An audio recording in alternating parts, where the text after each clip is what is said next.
In this video, we'll be looking at American Kenpo club set.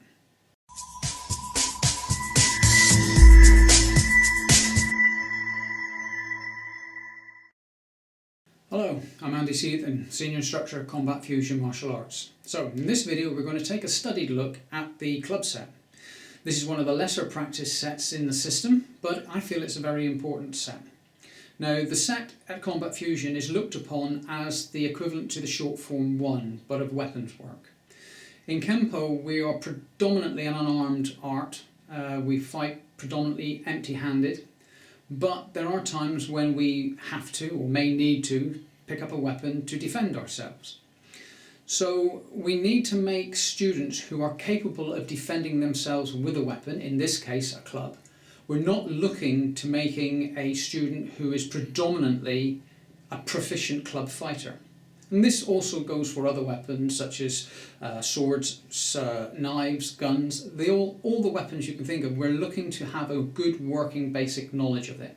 And this is what club set provides us when we're working with sticks. So let's have an overlook at the club set itself, first slow and then at a normal pace.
So now we've had a good look at the club set, we're going to progress on. The next video is going to be a short video on the basic mechanics of the actual use of a club. Some students do have a little bit of a problem with coming to terms with how a club should be used efficiently, so hopefully this video will explain some of the basic movements, some of the basic grips, and some things you can use for a club that might not necessarily be what you think of as a club. So we'll get on to that video and I'll speak to you in a bit. In Kenpo, we tailor the club to our structure. Take a club and position it so one end is in line with your elbow. Where the club meets the tip of your longest finger, allow one hand's width for its overall length, then adjust your grip as required. Once you have a comfortable grip, become familiar with the basic striking mechanics. Lead with the short end before striking with the long end. A common error in students who are first-time users is to try to hit a target with the tip only. This has the appearance of conducting an orchestra and can make any strike ineffective. The long-held grip is only one version of holding a club. Others are the short-held grip,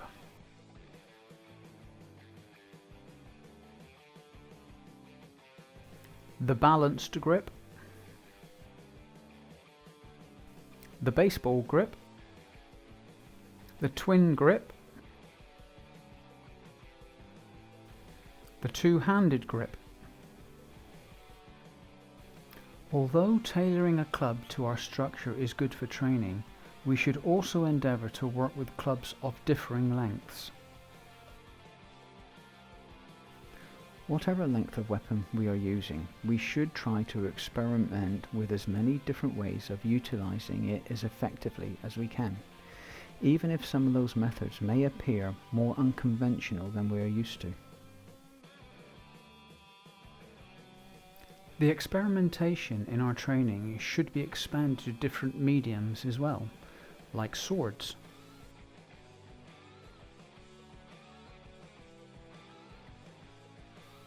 Obviously, these are all prepared weapons.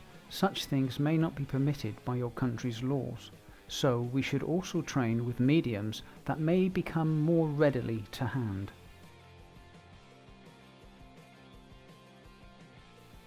These mediums could be such things as a piece of discarded 2x1, or maybe a length of garden cane. It may not have much striking mass, but by exploring its properties we will find its strengths, such as whipping or poking. Even if the weapon should break, it can still be used. Here the thin weapon is stronger when it's shorter, because it has become proportionally thicker in comparison to its new length. Our choice of weapon may be isolated to our environment, such as a broken piece of tree branch, or the overall mass of an available weapon may increase. Here with a pry bar, the mass has substantially increased, so we have the advantage of more impact value, but it is a harder to manipulate weapon. There are also the other advantages, such as a hooked end. Some very useful training aids are rebars. Their weight helps with grip, wrist and arm strength, as well as aiding in maintaining good posture and balance. So, whatever your weapon, whether it be a training weapon, a bladed weapon, or an environmental weapon, you should endeavour to count nothing out. Okay, so those are some of the basic tips that can help you with the club set.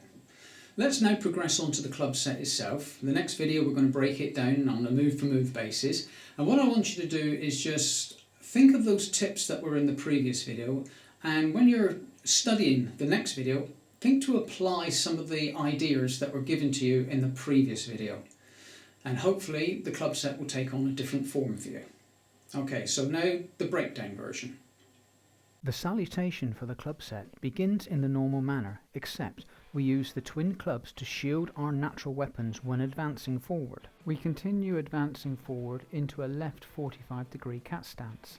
This time presenting our clubs, which are now backed up by our natural weapons. We now retreat back into an attention stance with our clubs side by side in the centre of our body. Now step out with our left foot into a horse stance as both our clubs travel up either side of the same circle until their tips touch, so forming the top of a triangle. Both clubs now drop down to chest level, crossing left in front of right. The clubs finally drop to waist level, ending side by side. Now draw your left foot back into an attention stance as you circle your left club in clockwise and your right club in counterclockwise to end crossed right over left in front of you, pointing down on a 45-degree angle. We now commence the first move by stepping back with our left foot into a right neutral bow, executing the first part of an inward-outward striking combination. Before progressing on, we need to look at our foot maneuvers. During the next 12 moves, we repeat the same set of foot maneuvers 3 times. From the step back with our left foot, now switch in place by moving your back foot to the front, then your front foot to the back, a front to back switch. Some instructors teach this the opposite way around, but at Combat Fusion we instruct our students to work from direction, not from their point of origin. Follow on by now taking an advancing step with your right foot towards 12 o'clock, landing in a right neutral bow. Now perform another in-place stance change by switching to a left neutral bow. This is performed by stepping back with your front foot and then stepping to the front with your back foot, a back to front switch. And finally step back with your front foot to 6 o'clock into a right neutral bow facing 12 o'clock. Now returning to the upper body and striking patterns. There are 4 repeated foot maneuvers and a repeated striking pattern for each of these foot maneuvers. The first being a shoulder level inward and outward figure 8 pattern. As you can see, the actual loops of the figure 8 are diagonal, more akin to the infinity sign. This pattern wraps around your body. The next sequence is the second repeated pattern, consisting of an outward and inward strike combined with the identical foot maneuvers previously studied. For the third time we again repeat the previous mentioned foot maneuvers simultaneously with 4 new striking patterns, this time another in and out diagonal figure 8, but executed to knee height. We now step back with our lead foot and execute a right inward and outward shoulder level figure 8 strike, followed by switching in place back to front and executing a left inward and outward shoulder level strike. Follow on by again switching in place to deliver a right low figure 8 strike to knee height, simultaneously with a left high figure 8 strike to shoulder height. Immediately switch in place and repeat this pattern on the opposite side. Step back with your left foot into a horse stance facing 12 o'clock whilst delivering twin outward strikes to 3 and 9 o'clock respectively, passing right hand under left. Immediately reverse this motion, delivering twin inward strikes that cross right hand over left. Continue this motion to execute twin outward downward strikes having crossed right hand over left again.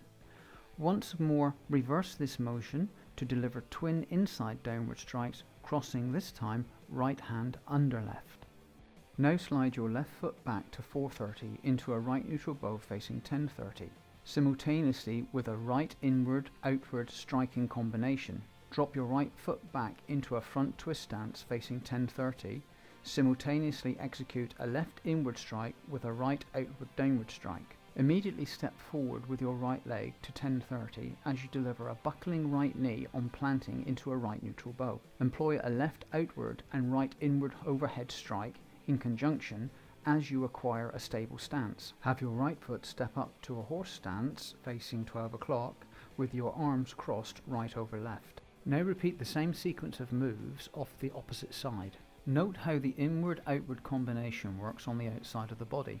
The left club targeting an opponent's attacking hand, then continuing on to impact the lead knee, whilst the right club simultaneously strikes at or above the right elbow.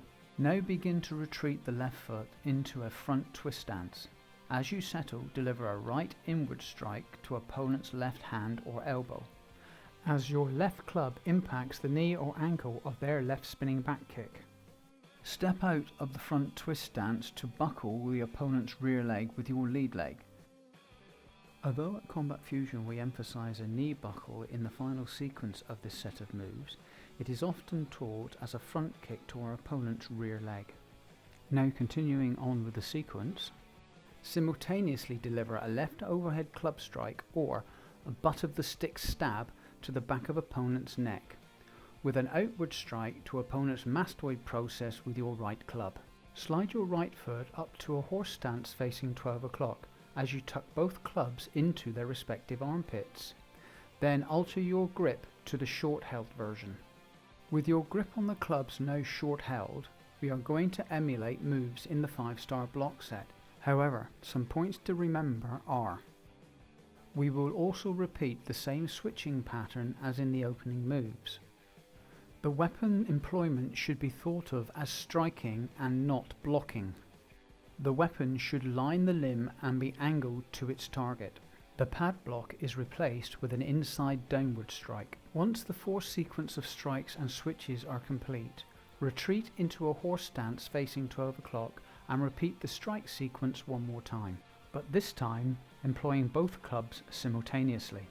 On finishing the twin striking sequence, we perform an isolation consisting of twin wrist flicks to 12 o'clock ending with the long end pointing down, twin wrist flicks out to 3 and 9 o'clock respectively, twin wrist flicks ending with a long end pointing to 12 o'clock, and twin wrist flicks causing the long end to circle out and then end, finally returning both clubs to your center line. On completion, come to an attention stance and repeat the same salutation as described at the beginning of the video. So there is the club set. The thing to remember though is your attitude towards your weapon versus your technique. As I said previously, our system is predominantly empty hand, and that gives us a defensive footing. Even though maybe our defensive footing should be proactive, in the sense we don't maybe wait to be defensive, sometimes we have to take a proactive step towards defending ourselves, but it is predominantly defensive. This means that if we keep that defensive outlook when we're working with a weapon, we're actually taking away the strength of that weapon. In this set itself, I explained that you shouldn't block with the club. You should be thinking of the club as a striking weapon. This brings the attitude of the weapon from defensive to the club's attitude, which is offensive. A stick could be classed as offensive. In the same light as when you start working with a bladed weapon, then the attitude of the technique must be brought up to the aggressive state, because a knife is classed as an aggressive attitude. And then obviously if we get into projectile weapons such as pistols, rifles, even crossbows, then you've got a destructive attitude. And each time you must bring the technique attitude up to the weapon. If you bring the weapon attitude down to the technique, then you're taking away a lot of the strength from the weapon itself. But whatever you're practicing, whether it's club set itself or one of our higher forms such as long 7 or long 8, or whether you're doing just a basic striking pattern, or whether you're working with a partner, make sure you're enjoying yourself. When you enjoy your training, everything sits in the mind a lot easier and you tend to retain a lot more knowledge. So I'll say goodbye and thank you for joining me.